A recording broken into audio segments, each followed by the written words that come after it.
बिस्मिल्लाहिर्रहमानिर्रहीम नहमदुहु व नुसल्ली अला रसूलिल करीम। अस्सलामु अलैकुम।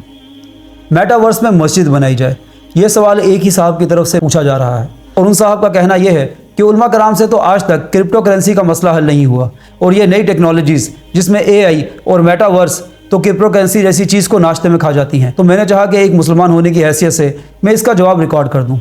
जो लोग मेटावर्स के कंसेप्ट से वाकिफ़ नहीं हैं उनके लिए मैं थोड़ा सा अर्ज़ कर देता हूँ। देखिए, जैसे हम लोग वीडियो गेम्स खेलते हैं या अपने मोबाइल स्क्रीन में किसी रिकॉर्डेड चीज़ को देखते हैं, तो असल में जो अंदर मौजूद है वो हकीकत में नहीं है, वो उस चीज़ का एक अक्स है। ऐसी चीज़ को हम वर्चुअल कहते हैं। ज़माना करीब में वीडियो गेम्स खेलने के लिए, टूरिज़म के लिए एक ख़ास किस्म के ग्लासेस बनाए गए जिसको पहन के आपको ऐसा महसूस होता है कि आप उस वीडियो गेम में खुद मौजूद हैं। इन ग्लासेस को VR कहा जाता है, यानी कि वर्चुअल रियलिटी।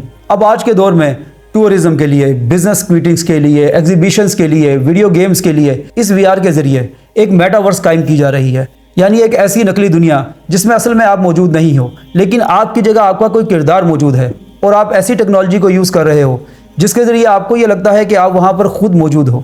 अब सवाल ये है कि जब कोई शख्स उसमें मौजूद है तो वह नमाज कैसे पढ़ेगा? चनाचे इन साहब का कहना यह है कि मेटावर्स में मस्जिद बनाई जाए।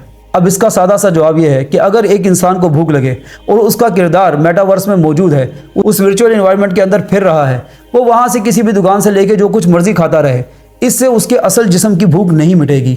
इसी तरीके से अगर उसको नींद आ रही है, उसका किरदार जितनी मर्जी देर आराम करता रहे, सोता रहे, इससे उसकी अपनी नींद नहीं पूरी होगी। उसे अपनी असल दुनिया में अपने इस जिस्म को खुराक देनी होगी, आराम देना होगा। इसी तरीके से उसकी भूख मिटेगी, इसी तरीके से उसकी नींद पूरी होगी। ठीक इसी तरीके से नमाज भी उसके इस जिस्म के ऊपर फ़र्ज़ है, उसको इस जिस्म से अदा करनी पड़ेगी।